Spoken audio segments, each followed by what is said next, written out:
आज हम बात करेंगे महर्षि वेद व्यास का असंतोष। उस दीर्घकाल समय के सत्र में सम्मिलित हुए मुनियों के वृद्ध वयोवृद्ध कुलपति ऋग्वेदी शौनकादि सूत जी पूर्वोक्त बात सुनकर उसकी प्रशंसा में कहा। शौनक जी ने कहा, सूत जी आप वक्ताओं में श्रेष्ठ है तथा बड़े भाग्यशाली हैं। जो कथा भगवान श्री सुखदेव जी ने कही थी वही भगवान की पुण्यमय कथा कृपा करके आप हमें सुनाइए। वह कथा किस युग में किस स्थान पर और किस कारण से हुई? मुनिवर, श्री कृष्ण देवपायन ने किसकी प्रेरणा से इस परम हंसों की संहिता का निर्माण किया था? उनके पुत्र सुखदेव जी बड़े योगी समदर्शी भेदभाव रहित संसार निंद्रा से जगे एवं निरंतर एकमात्र परमात्मा में स्थित रहते थे।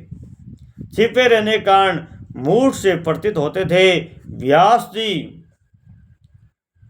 जब संन्यास के लिए वन की ओर जाते हुए उस पुत्र का पीछा कर रहे थे, उस समय जल में स्नान करने वाली स्त्रियों ने नगे सुखदेव जी को देखकर वस्त्र धारण नहीं किया, परंतु वस्त्र पहने हुए व्यास जी को देखकर लज्जा से कपड़े पहन लिए।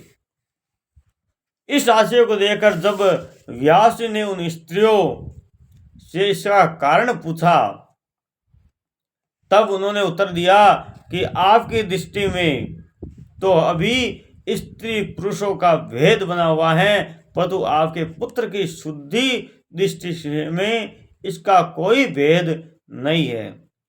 कुरु जांगल देश में पहुंचकर हस्तिनापुर में वह पागल गूंगे तथा जड़ के समान विचरण करने लगे। नगरवासियों ने उन्हें कैसे पहचाना? पांडव नंदन राजर्षि परीक्षित इन मौनी सुखदेव जी के साथ संवाद कैसे हुआ जिसमें वह भागवत संहिता कही गई।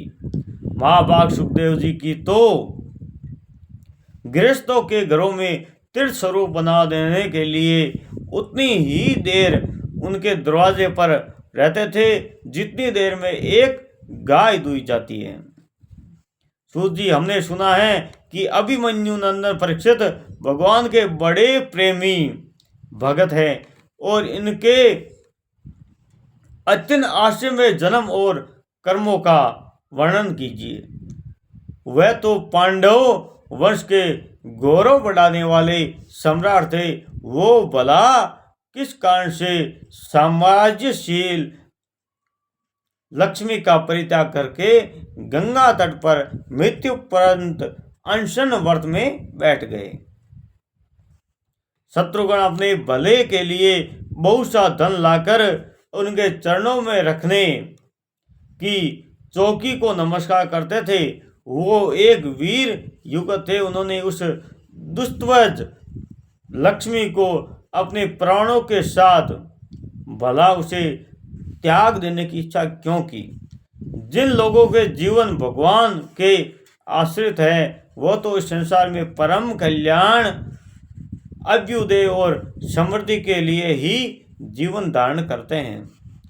उनमें उनका अपना कोई स्वार्थ नहीं होता। उनका शरीर तो दूसरों के हित के लिए ही होता है। उनके विरक्त होकर उनका परित्याग क्यों किया? वेद वाणी को छोड़कर अन्य समस्त शास्त्रों के आप पारदर्शी और विद्वान हैं सूत जी, इसलिए इस समय जो कुछ हमने आपसे पूछा है वह सब कृपा करके हमें बताइए। सूत जी ने कहा कि इस वर्तमान में चतुर्युग के तीसरे युग द्वापर में महर्षि पाराशर के द्वारा वसु कन्या सरस्वती गर्भ से भगवान कलावता योगीराज व्यास जी का जन्म हुआ। एक दिन वह सूर्योदय के समय सरस्वती के पवित्र जल में स्नान आदि करके एकांत पवित्र स्थान पर बैठ गए। महर्षि भूत और भविष्य को जानते थे। उनकी दृष्टि अचूक थी। उन्होंने देखा कि जिनको लोग जान नहीं पाते ऐसे समय के फेर से प्रत्येक युग में धर्म संकरता और प्रभाव से भौतिक वस्तुओं की शक्ति का हास्य होता चला जा रहा है। संसार के लोग श्रमहीन और शक्ति रहित होते जाते हैं। उनकी बुद्धि करते हुए और ठीक ठाक निर्णय नहीं कर पाती थी, आयु भी कम हो जाती थी।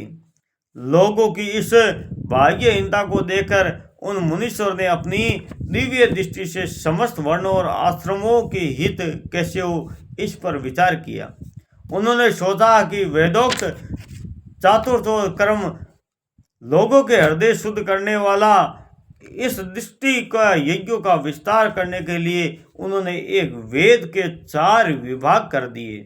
वेद व्यास जी महाराज ने तो वेद के जैसे ही 4 भाग किए, उनके 4 नाम हो गए ऋग, यजु, साम वेद और अथर्ववेद। इन चारों वेदों का उद्धार पितृकरण हुआ।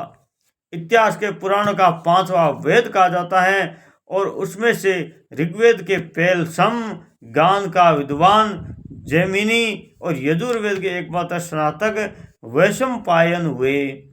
अथर्ववेद के प्रवीण दरुण नंदन सुमति हुए और इतिहास और पुराणों स्नातक मेरे पिता रोमहर्षण हुए। इस पूर्वोक्त ऋषियों के अपनी अपनी शाखा को और भी अनेक भागों में विभक्त कर दिया। इस प्रकार शिष्य पर शिष्य और शिष्यों द्वारा वेदों की बहुत सी शाखाएं बन गई। कम समझने वाले पुरुषों पर कृपा भगवान वेद व्यास ने इसलिए ऐसा विभाग कर दिया कि जिन लोगों की स्मरण शक्ति नहीं है, वो कम है, वह भी वेदों को धारण कर सके।